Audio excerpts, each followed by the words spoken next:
What's up, guys? It's Mason once again, and today we are having another look at a game played in the HBY20 chess tournament. Yes, we haven't stopped covering games from it. It's just it takes a lot of time for me to analyze, and with so many other things I'm doing, I can't fully concentrate.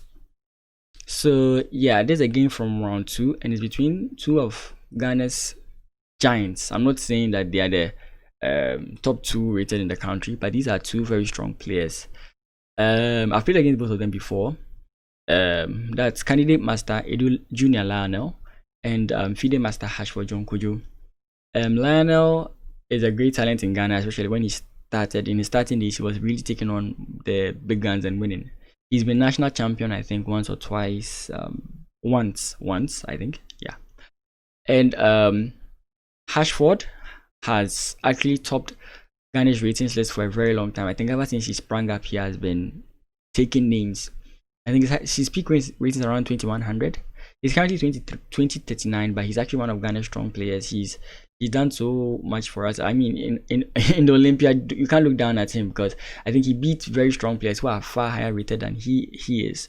So you can't just say, okay, because he's 2039 or something like that, he's a weak player. He's very strong. I've played against both of them. I've lost to both of them. I think okay. Well, so without keeping you too much from the game, let's get straight into it. So we have G3 by Lionel, and there's a story behind this G3 move, but maybe I'll cover it later. Knight F6, bishop to G2, D5, C3, preparing to play D4, G6, D4, bishop to G7, knight to F3, castles kingside, castles kingside. Okay, I've said this many times before, but the reason I look up is because my actual laptop screen is faulty, so I find difficulty looking at it. So I have a screen that's above. That's what I look at. That's why I look up. So sometimes it looks funny. I've watched through some of my videos and it looks like I'm biting my nails, but actually I'm just doing something like this or this. But it looks like I'm biting my nails, which is actually quite funny. Okay, so this is, I think, a King's Indian or an opening Indian defense. Okay, that's cool. I'm looking at the annotations. So now we have a sort of symmetrical position. Okay, it's more symmetrical after this move. Okay, so now we have a symmetrical position between white and black, though white is the tempo up. So white can sort of decide how this game goes, and this is actually a critical point because now white has to decide how he's going to take the game. Sometimes to play symmetrical positions, you have to find a way to unbalance the position. So white has many options here. He has h3, he has h3, he has bishop to e3, and he has knight to d2. You might wonder why knight b to d2 is a good move.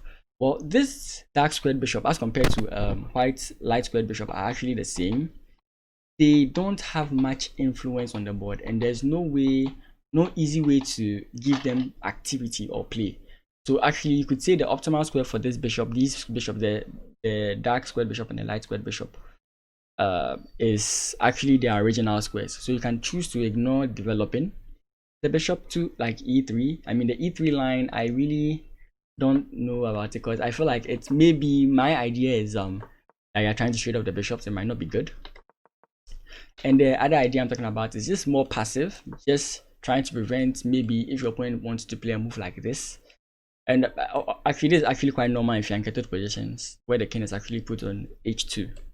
But the idea I preferred the most is actually what I said previously, which is knight b to d2. Knight b to d2, rook to e1, aiming for an e4 push in the center, just striking at the center. It seems quite the idea, very good idea that can be played by white. So here we have queen to c3. Okay, it is a move, but I don't really like this move. The idea behind it that I can wager for this position is that you are trying to slow down the development of this bishop. But like I said previously, these bishops are good where they are. They don't need to be developed right now. So queen to c2 just seems to try and do something like that, but I am not in support of this move. It might not be a bad move, but I just think that it gives black some activity that white could have had. And here we have knight b to d7, which is actually what I expected white to play. Bishop to f4. Okay, maybe you want to develop, like, you don't want to develop with your knight, with your bishop being blocked by the knight. So you play your bishop to f4, knight to d2, then you go for the same push. So that idea might still be in his mind. But personally, I don't like this format with the bishop over here. I can't really explain why. I just feel like it's unsafe there and it's prone to so much attack. That's how I feel. So I don't really like my bishop over here, especially after I fianchettoed my bishop. And now queen to b6. Just mind you that I'm sure after his opponent played c6, he felt that was the idea that his opponent would play. But I think if you consider the bishop thing I talked about, it doesn't really make that much sense. So now queen here, knight b to d2, rook to e8, rook to e1, knight to h5. This is a normal idea. I think if you play the King's Indian, you know this is a normal idea. It's a normal movement. But in this case, I said my opponent. Black is trying to get this dark squared bishop off the board. And you could say the advantage here is that it gets him the bishop pair, but or maybe he's aiming for the normal, like I said, the King's Indian type approach with pushing your pawns, the f and the e pawn, just pushing them towards your opponent's king side for an attack. Okay, so now after this we have queen captures, knight captures, and then bishop to e5. Now this is a very good move because if you are comparing, this is a good bishop. You see, basically the definition of good bishop and bad bishop, it's based on the color of your pawns, the color of the color square your pawns are on. So for Lionel here, his pawns are on dark colored square, so his dark squared bishop is his bad bishop, and for Hashford here, his light squared bishop is his bad bishop. So the fianchettoed bishops are actually their good bishops by definition, though of course they've done the good idea of placing their bishops on the squares that the fianchettoed bishop is targeting, on the diagonal that the fianchettoed bishop is targeting, so they are not as good. They are limited in motion, but once the game opens up a bit, you will see that they are actually quite active. So this is a good move, aiming to trade up the dark square bishops. Of course, in this position, I think this is okay. I understand that you are weakening your position and maybe I'm reducing the activity of this bishop. But of course, you still get your idea of coming back here and you can actually spoil white structure. So I think this is not a bad idea for black to play. I don't see what black could do, white could do here. Maybe bring his bishop back here. I don't see exactly what he do here, but lose the bishop. That's where my mind goes to. So here he brings the knight back to f6. So now in a move with a move like this, there are so many things I saw here after I used an engine basically. But then there are so many lines of interest here. So my thing is, sometimes when you're taking trades, I think Morris actually said this, if it's not favorable and if it's not forced, I think if it's not favorable and it's not forced, then forget about it. Those are the 3 F's. So in this scenario here, I think his idea was to take the fianchettoed bishop. So you're in no hurry to capture the knight, should I say. So you should play any other. There are many moves you could play. You could still play this passive move of h3. It's not a bad idea still. You could try to bring your knight into c5, these outposts, or you could maybe try and gain some space on the queen side with a4. Now with something like a4, let's say your opponent decides to retreat his knight back. Now you can actually capture, and after captures here, you realize that okay, fine, you've opened the file for the rook, but here this bishop cannot come into the play. The reason I'm stating this is because this is what happened in the game. This bishop became a little bit active, if I'm right. So with a move like this, you realize that okay, now you have more space on the queen side, so you can mount an attack there. This bishop is going to be a little bit bad. This bishop can develop early, and this knight doesn't have access to these two squares, the c4 square and then the e4 square that I could have access to. So positionally speaking, I think this game is one of the best positional games I've seen, as in terms of Hashford. So, but in terms of this position, I believe white was better. If I could turn on the evaluation, I think you'd see. Okay, I can't seem to get the evaluation. Let me try and get it back. I don't know if you can see it now. Okay, there's something wrong with my email. Okay, so if you see the evaluation, actually it's around plus 0.9 or plus 0.9, however I want to pronounce. So I feel like white has the positional edge here. And then another thing you can think about is let's say after the knight moves here, bishop captures and then knight captures. Now the difference here is, of course, this bishop still has the access to this g4 square, but then this push favors you. The e4 push actually favors white here, and he actually opens the file. Let's assume there's straights all around the square. What you see is that now the rook favors the rook file favors white, and he has more chances of doing things. He can double, and he can always switch sides of where he wants to attack. So you get that this is actually very, very, very good for white. I believe the position is quite good for white. Okay, so what again? Was there another variation I've missed? Okay, but the move we had here was like I said, bishop takes f6, and here this knight can ever place itself into c4 or e4. I'm explaining the moves a little bit too much. Maybe I should be skipping them, but I think these are things you should look at. I really enjoy looking at this game because I was seeing the slight positional advantages that cropped up to the position. It was a back and forth type of thing. Lionel had the edge. Hashford had the edge. They were, when I say edge, it wasn't like a very winning edge. It was just a slight edge, but the position favored them. And if going into the end game, I felt this game would have ended into a draw. Position is symmetrical, but then yes, it was this trade. Let me mention this because okay, it's not really a big deal for us who are quite weak, but then the bishop pair is something we've heard about so many times, that the bishop pair is better than a bishop and a knight in the end game, and now we realize that black has the bishop pair. It's just positional. It's not something that's like over the top. You shouldn't always be going to games saying that okay, bishop pair, bishop pair, bishop pair. That's not necessarily what you have to do. If you really understand, then maybe you know exactly what you're supposed to do. But this one allows, and now okay, so now he has the bishop pair and then he has control over the file.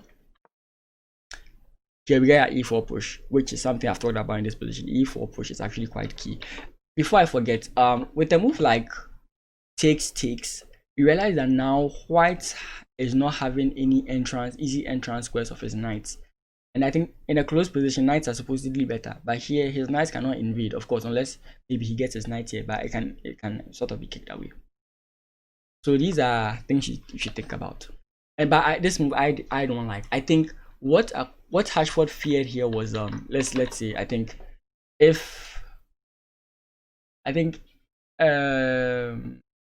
he feared giving the file, like trading rooks, but I don't think that was even a problem. I mean, if let's just say this is not a move he would play, but after something like this, maybe he was fearing something like that, like rook takes and then giving his opponent the file. I'm not saying this one would have been played, but maybe he didn't want to give his opponent the file, or he was going for a positional advantage, which I think he was defending the pawn.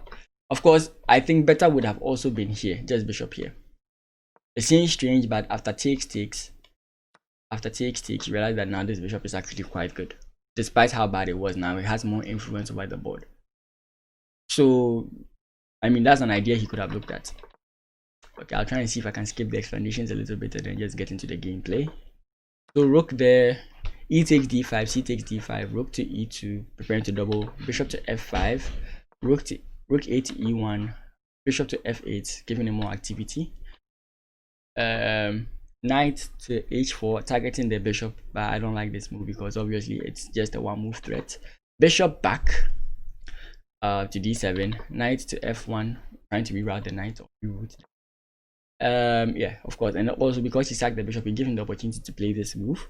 He could have just played his knight here and then this move wouldn't have come in immediately. Okay, so we have, oh, sorry about that. What happened? What? Sorry, I think I pressed the wrong button. Okay, so we are here. Rook to c2, and now this square that I talked about, knight jumps into c4, knight to e2, knight to e3, knight takes e3, rook takes e3, bishop to h6. These are just okay. I'll just say they're okay moves. Yeah, I was thinking he'd play his rook to e7. I mean, the rook on the 7th rank is a pig. So I was thinking he'd play that, but maybe I don't think it would work out, because something like this, if rook blocks, I think black will be better after something like that. Okay. So we have bishop here attacking the rook. He blocks. And realize that now this knight is sort of out of place. Now has to transpose itself before it can get any sort of activity. And even if we were to transpose itself here, how does it infiltrate? Because this f6 pawn is really a pain in the side of white. So bishop to f8, rook to c1, rook to d6, rook c to e1, rook a to d8, knight to f3, rook to a6, a3 defending, or just basically protecting the pawn so it doesn't hang, or unhanging the pawn, should I put it that way. Rook to b6, I don't think I like this, I'm really sure.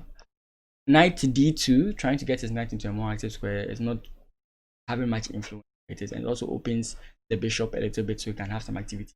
Of course, this move is not going to be good because it's just easily met with f5.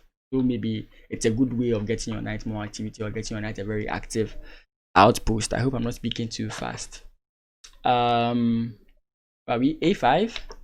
b4, preventing the opponent from taking more space on your queen side, because you need to have a way to let your knight enter the position. b4, a takes b4, a takes b4, and now white has this backward pawn. I sincerely believe this position is even, and maybe even like drawn. I think this game will be ending for a draw. Rook to a6. I wasn't really sure about this move. I was thinking, okay, fine, I understand some ideas here, but I was thinking maybe try and get your, I don't know, your bishop here or something. Try and get something, or try and stop this knight from coming. Okay, maybe, yeah, with rook to a6, with rook to c6, you can easily play b6 and prevent this knight from getting itself over there. It's better to defend squares with pawns than with pieces.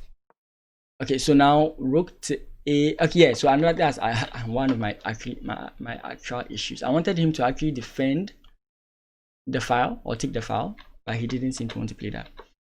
Okay, so we have c6, which actually prevents the knight from getting into the c5 square.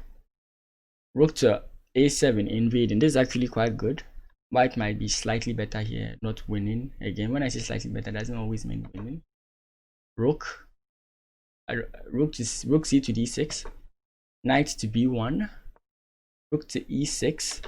So here, okay, rook to e6, I expect white to just take. Of course, you are undoubling your opponent's pawns, but it's actually at this point that white starts losing the drawn position. I think just straight it's fine, or I don't know. Yeah, just straight it's fine. But then to not trade and give your opponent the file is where you get really screwed. So we have king to f2, rook takes e3, king takes e3, and the whole point is rook to e8 check. And note, you can't bring your king down here because it comes in with check from the king here. The king, the rook just checks the king here, and they're losing this knight. That's the common idea here. Okay, so you have to play a move like king to f3, which makes your bishop very, very, very bad. Bishop to d3, attacking the knight, and the actual blunder of the game. I know the actual crucial mistake here was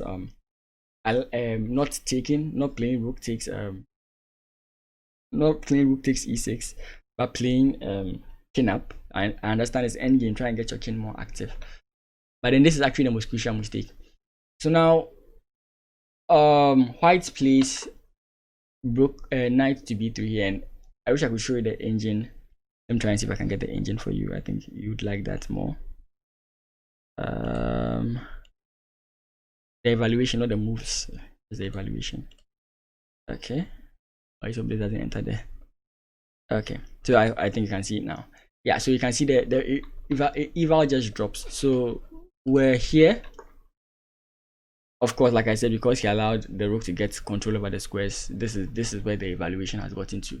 But once you play your knight here, yeah, you're actually just screwed. So my question is, what do you think is the best move that white should play in this position? You can pause the video for a bit and try and figure out what white can do to take or to win this position. Okay, so if you guessed it, you realize that the move is rook to c8. There might be better moves, but this actually that's the move that Hashford played. But what you get to know is that I think Lionel might have blacked out a bit, because if you've heard about how bishops dominate knights. I'm looking for something. Okay, so moving into this square, first off, your knight no longer can your knight can no longer get out of this. You've literally just made your knight useless, because the bishop covers all the squares that the knight can move to. Maybe he was thinking that, okay, his opponent will play rook to c8, so to defend he'd have to play knight to b5. That might have been what entered his head. But then the point of this is, it's not necessarily that you're losing the knight per se, it's that you've lost a defender, because this square is weak and you can't defend it with your knight here. So the best move would have been to play knight here, and if this occurs, I think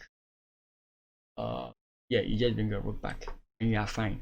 So you notice that the rook coming back is the key defense of this position.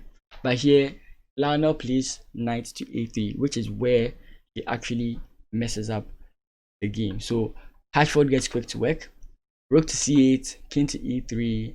I think this makes his position a little bit worse, because he puts himself in an impending pin, which is rook takes c3, bishop takes d5, bishop takes c5, bishop to c4 check, king to d2, and I just love this combination that comes up.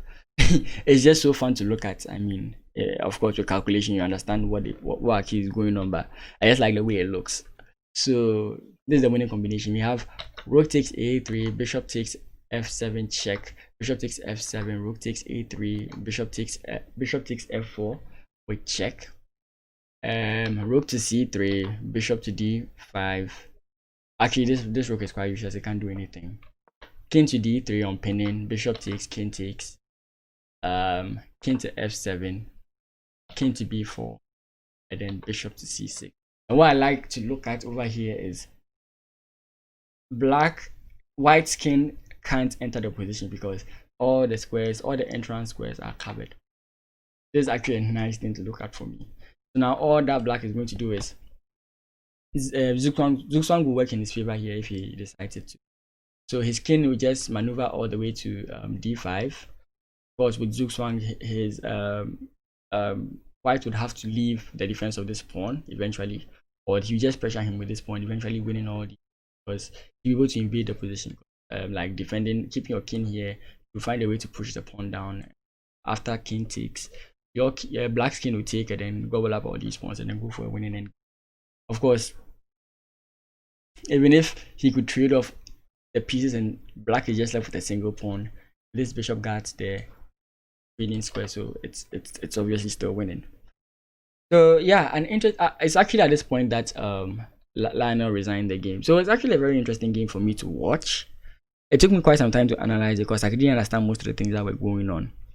I tried looking at it for a while. I was like, okay, maybe that's a small positional edge.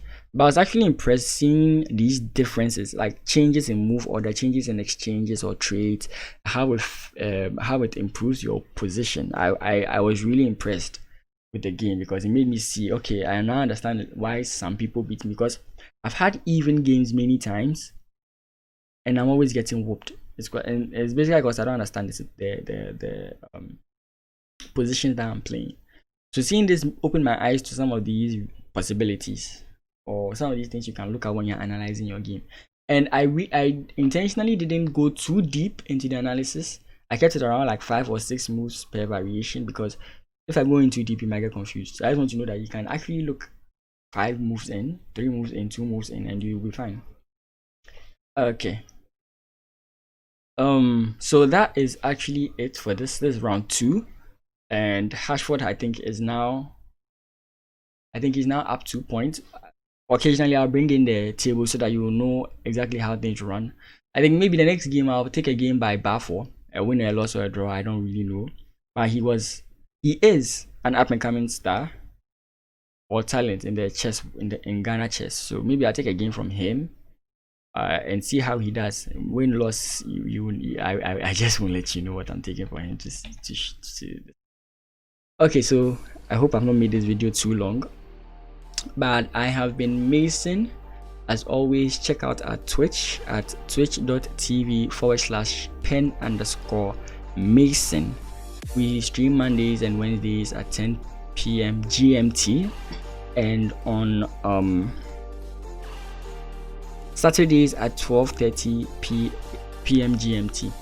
You just come around, let's chill, let's chat, and let's play some games. I mean, I'm interested in playing some of you guys, hearing your suggestions, hearing what you think, and so on and so forth. And finally,